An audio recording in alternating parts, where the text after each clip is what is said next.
feel a bit like Groundhog Day for the fourth straight week you're out of the game at three-quarter time? No, this one felt a bit different. Opposition was electric. I think we can acknowledge that. So they were obviously got a few weapons that they can fire, and there was an intent to start the game well. Thought, in the main we did. In the first half, really it was errors and efficiency that cost us. We talk about effort indicators because that seems to be the topic that's come up. You sort of plus 30 in contested possessions, but a little bit down on our pressure indicator, which is what we'd like, and probably largely due to the fact we couldn't take their marks off them. So their control of the ball and being able to get the ball from end to end made that really tough for us to be able to build that number. And when you give an opposition like that much time with the ball and that much territory, normally the inevitable happens. So we held for a while, but obviously their scoring power was a little bit too much for us.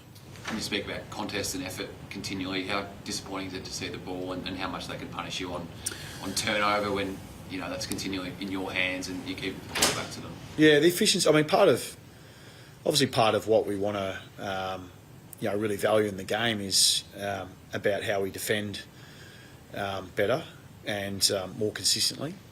But we also can't ignore that the efficiency of going forward and how we connect our plays and complete our plays doesn't play a factor in that. So, we finish our goals, the ones that, are more than gettable, maybe that momentum just shifts a little bit.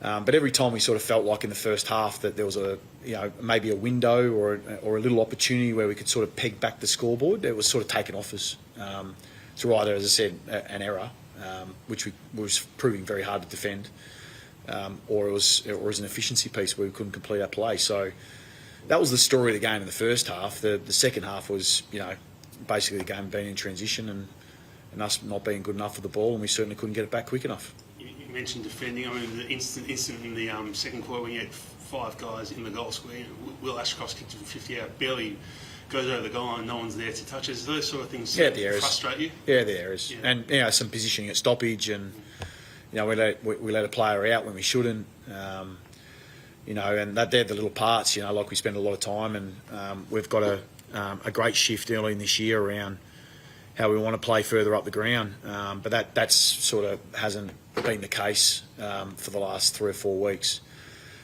So no questioning around what we're trying to do around the ball, how we want to outnumber post stoppage. So no issue with that. But the reality is that we're a three-phase game, and you can be good in one, but you need to be good in more. I guess it's obviously a fairly big loss again with fourth in probably 4 weeks. I mean, has much changed from your personal perspective in terms of how you're feeling with pressure in terms of your position at the club and that sort of thing? Or? No, the pressure is only comes from my own expectations about how we want to play. So, and being dialed in on what that looks like for our players. So that's the only pressure that I feel. The eyes are well and truly in. We've got a job to do. So for that next 6-7 weeks, that's what we're determined to do. We've got to impact in a few more phases of the game, and we've got to value defence a little bit more than what we have.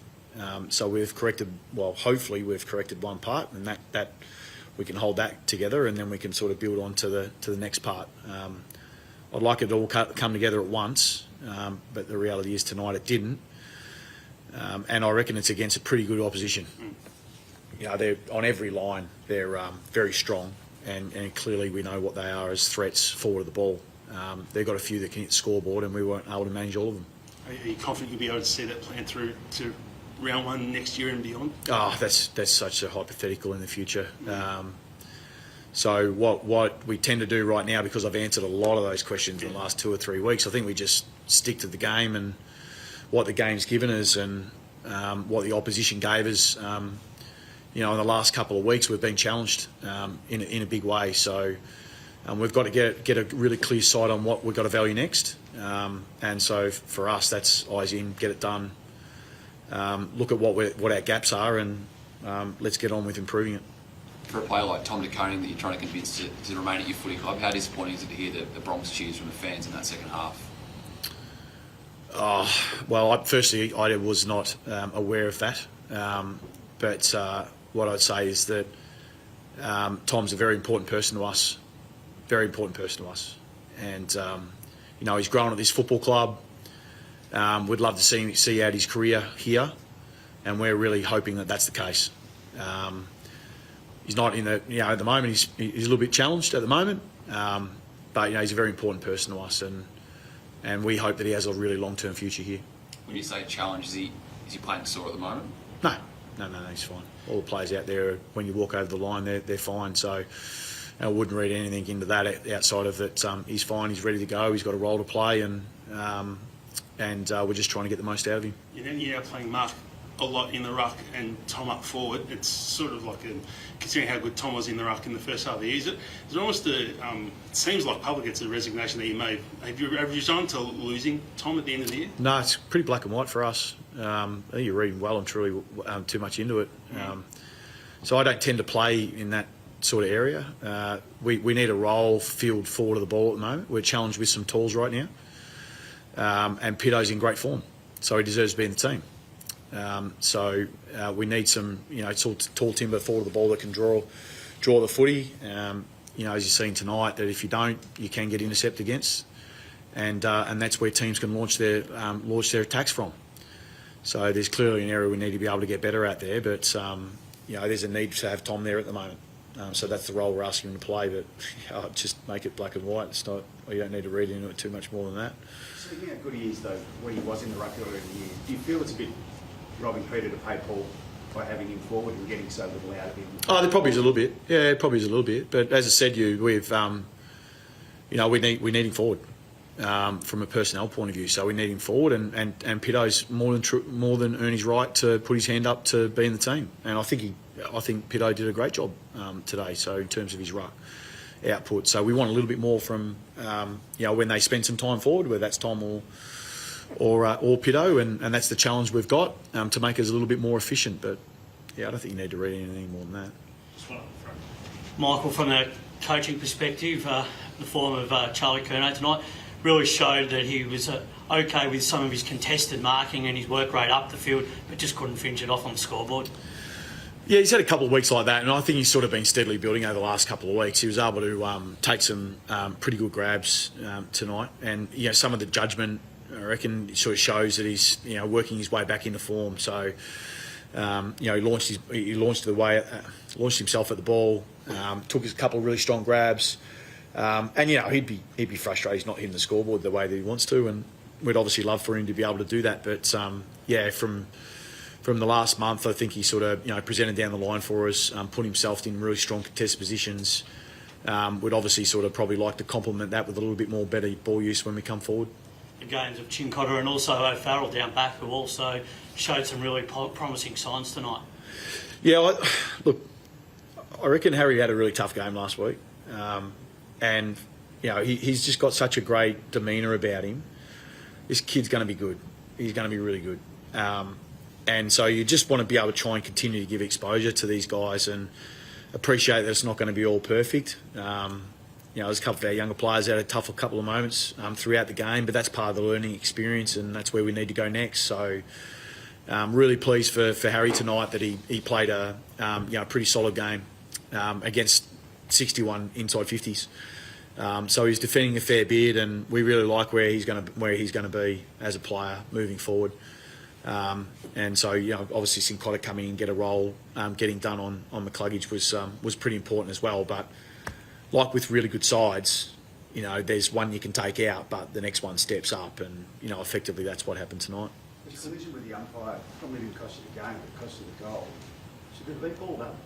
Yeah, absolutely. Yeah, absolutely. You couldn't ask me what the ruling is on that. Sorry.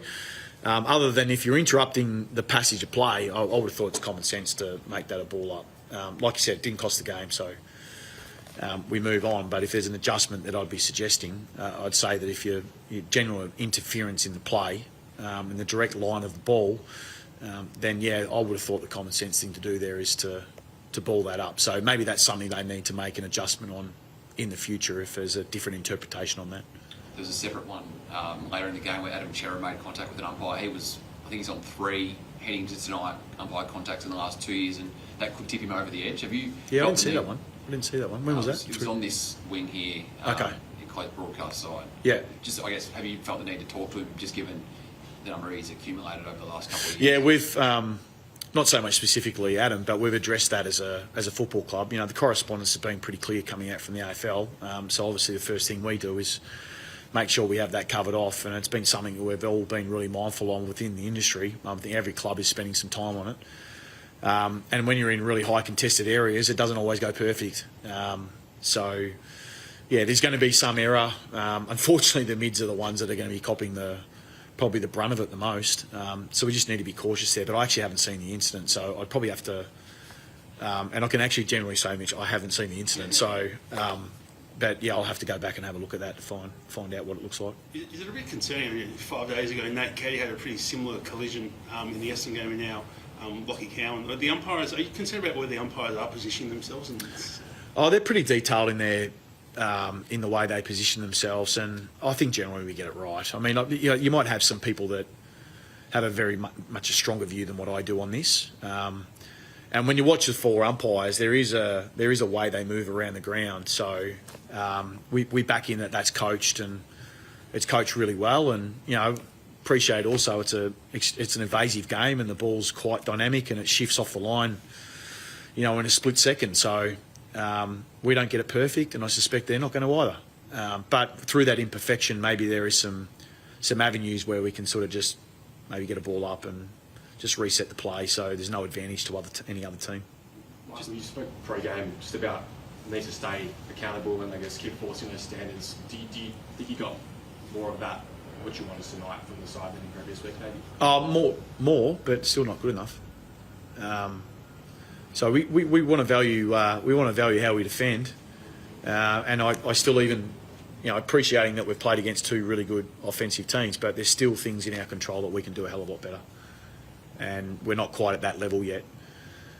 So a lot being talked about, different parts of our game, and that's fine. You can sort of continue to speculate on those and have opinions on those, but we also want to make sure that we're valuing the right parts of the game and give ourselves a chance and competing, and the way we've competed early part of this year, although not for 120 minutes, put us in winning positions.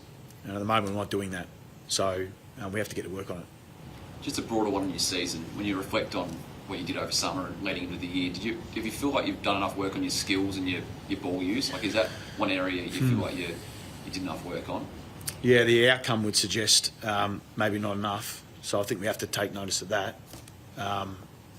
But in terms of what we actually did focus on throughout the pre-season, we spent a fair bit of time on it. So it was a key part of the way we wanted to be able to change slightly the way we wanted to play in our game style, and what we've got to make sure that we acknowledge sort of the gains of what that looked like for the most parts of this year. But it hasn't looked like that for the last few weeks consistent enough. So we'll be keep searching for that form that we're after. And just disappointing for Raz. Did you pick up any other injuries? Was McGovern sort of looked like he might have finished the game on the pine? I had some awareness, but it was like in the last 5 minutes, so it was probably more just, what's the point of putting him back out there? So we're more cautious, but like all these, I always tend to hold that opinion until we get the scans back on Monday. Cheers. Thank you.